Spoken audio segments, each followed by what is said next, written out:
Hello students, welcome to the lecture of Newton's third law and what हम लोग ने first law पढ़ लिया।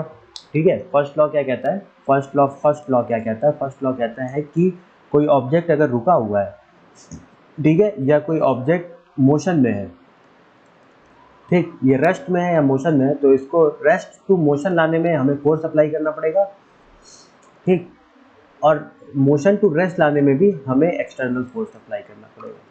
ठीक है, सेकंड लॉ बताता है कि जो रेस्ट टू मोशन लाने में एक फोर्स अप्लाई तुम कर रहे थे या मोशन टू रेस्ट लाने में जो तुम फोर्स अप्लाई कर रहे थे उसकी वैल्यू कितनी है, यानी क्वांटिटी को, मैग्नीट्यूड को रिप्रेजेंट करता है। ठीक है, magnitude force is equal to mass into acceleration के मैग्नीट्यूड को रिप्रेजेंट कर रहा है। But what does the third law? Newton's third law बहुत आसान है और बहुत मजेदार है। न्यूटन्स थर्ड लॉ क्या कहता है? न्यूटन्स थर्ड लॉ जानने से पहले क्या करो, अपनी मुट्ठी ऐसे बंद करो तेजी से और ये दोनों हाथ को ऐसे मारो। ठीक है, ये हाथ को मत मारो, ये ऐसे करके इसको मारो। तो जब तुम ऐसे मारोगे, ठीक है, दीवार पे अपना हाथ दे मारोगे तो तुम्हें लगेगा यार तुमने तो दीवार को मारा बट चोट तुमको भी लगी। ठीक है, तुमने तो दीवार को मारा बट चोट तुमको भी लगी। तो थर्ड लॉ क्या कहता है? To every action there is a equal and opposite reaction. To every action there is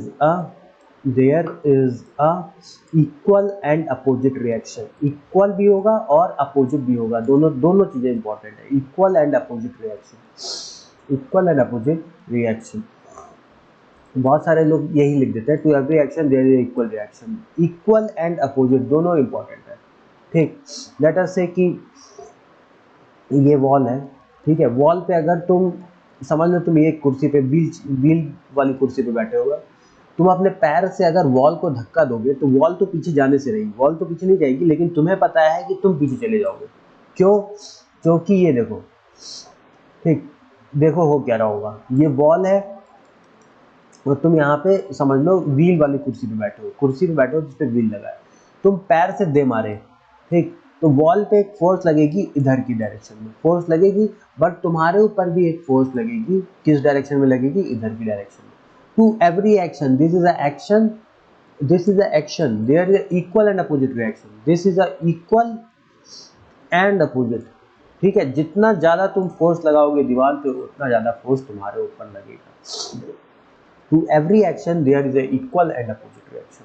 equal भी होगा और अपोजिट भी होगा, दोनों केस और दोनों बातें बहुत एग्जाम्पल है, बहुत इंपॉर्टेंट है और दोनों केसेस को हमें जानना जरूरी है। ठीक है, सिमिलरली अगर मैं तुम्हें बोलूँ कि लेट अस से कि ये बेंच है, bench which is fix on the ground, fix है, ग्राउंड पे फिक्स है, मैं कहता हूँ कि कूद जाओ, तो तुम यहाँ पे क्या लगाओगे? फोर्स लगाओगे, और जब तुम कूदोगे तो यहाँ तक ऐसे जाओगे।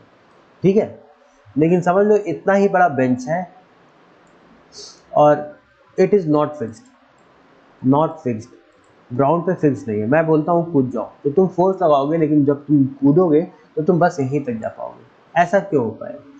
ऐसा इसलिए हो पाया क्योंकि जब तुम यहाँ पे फोर्स लगाए तो एफ तुम्हें पूरा इधर मिल गया, ठीक है, लेकिन जब तुमने यहाँ पे एफ लगाया, जब तुमने एफ लगाया, टोटल एफ नहीं मिला, कुछ एफ क्या हुआ, इसको गिरा, ये फिक्स नहीं है ना, ये देखो ये बेंच फिक्स नहीं है, तो ये बेंच क्या होगी? नीचे ऐसे गिर जाएगी, तो तुम्हें जो फोर्स ट्रांसफर होगा वो कम फोर्स ट्रांसफर होगा, एफ ट्रांसफर होगा, where F is less than F. ठीक है, तुम्हें कम फोर्स ट्रांसफर होगा, जिसकी वजह से तुम बहुत ज्यादा दूर छलांग नहीं मार पाओगे, बस तुम थोड़ा दूर छलांग मार पाओगे। तो न्यूटन थर्ड लॉ क्या कहता है? न्यूटन थर्ड लॉ कहता है to every action there is a equal and opposite reaction. Every action there is a equal and opposite reaction. There is a equal and opposite reaction. Equal भी होगा and opposite भी होगा। Equal and opposite reaction. Every action there is a equal and opposite reaction. ठीक है, चलो book वाले example reaction force को देखते हैं। ठीक, समझ लो तुम अपने हाथों पे एक ब्लॉक रखे हो, ये तुम्हारा हैंड है, पाल्म कह सकते हैं, पाल्म, और ये एक ब्लॉक है, ब्लॉक कह दो, ब्लॉक। ठीक है, ये ब्लॉक है, ब्लॉक का मास m है। ठीक, ब्लॉक का मास, तो इसके ऊपर अगर मैं फोर्स पूछूंगा कि इसके ऊपर फोर्स लगा, तुम कहोगे एक फोर्स तो लगेगा नीचे की तरफ, ठीक है, फोर्स बाय ग्रेविटेशनल, एंड इसको ये इसकी वैल्यू होगी mg फोर्स नीचे की तरफ लगेगा। और एक रिएक्शन फोर्स लगेगा इस ब्लॉक पे ऊपर की तरफ, ठीक है। लेकिन फिर भी ये ब्लॉक इज नॉट, ब्लॉक गिर तो नहीं रहा है, इस पे फोर्स तो लग रहा है नीचे की तरफ mg, but block is not falling, block not falling, fall नहीं कर रहा है, ब्लॉक इज नॉट फॉलिंग। तो there must be some reaction force जो इसके ऊपर की तरफ लगेगा, ठीक है। वो रिएक्शन फोर्स जो होगा that is equal to mg, वो रिएक्शन फोर्स किसके बराबर होगा, mg के बराबर होगा, ठीक। समझ लो, तुम्हें पता है कि मोबाइल उठाने में कम लोड है एज कम्पेयर टू बहुत भारी 10 किलो के ऑब्जेक्ट उठाने में ज़्यादा लोड है, तुम्हें हाथों को ज़्यादा मेहनत करनी पड़ेगी, ठीक है। तुम अपनी एक हाथ में 1 किलो का लोड उठाओगे, 1 kg का लोड है, तो तुम्हारी हाथ कम मेहनत कर रहा है। लेकिन यहीं पे अगर 15 किलो का लोड है, तुम्हारी हाथों पे अगर उठा दे 15 किलो का लोड, तो तुम्हारी स्टिफनेस, हाथों की स्टिफनेस बढ़ जाएगी, क्योंकि तुम्हें 15 किलो के लोड के बराबर का फोर्स ऊपर की तरफ लगाना पड़ेगा, और यहाँ पे सिर्फ 1 किलो के लोड के बराबर का फोर्स तुम ऊपर की तरफ लगा रहे हो, दोनों को बैलेंस करने के लिए, ठीक है। To every action there is a equal and opposite reaction. तो 2-3 पॉइंट बहुत बहुत इंपॉर्टेंट है, ठीक है। तो पॉइंट लिख लेते हैं, पॉइंट देख लेते हैं, समझ लेते हैं, पॉइंट इंपॉर्टेंट।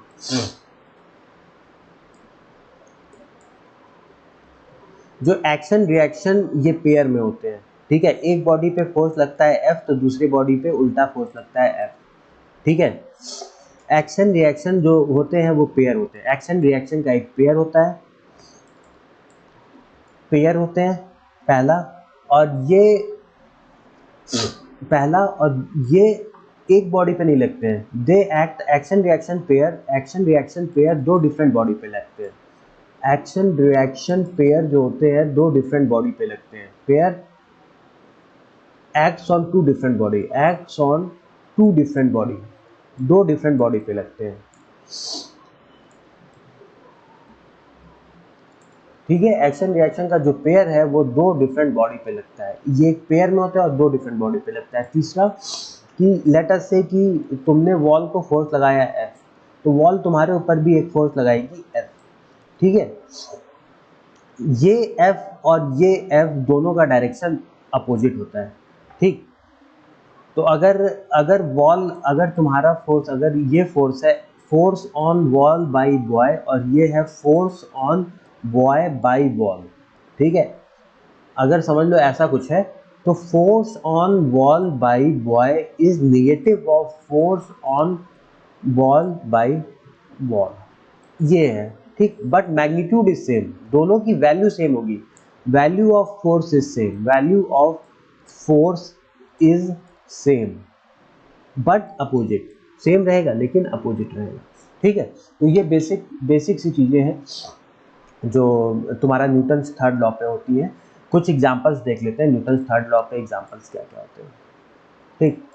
तो पहला है कि एक बैलून है, बैलून को भर दो और उसको छोड़ दो, तो ये इधर उधर भागता रहेगा, ऐसे ऐसे भाग जाएगा और ऐसे करके एंड में जा करके पिछला हो जाएगा, इस तरीके से पिछला हो जाएगा, और जब तक ये भागेगा इस डायरेक्शन में ऐसे ऐसे भागेगा, ठीक है।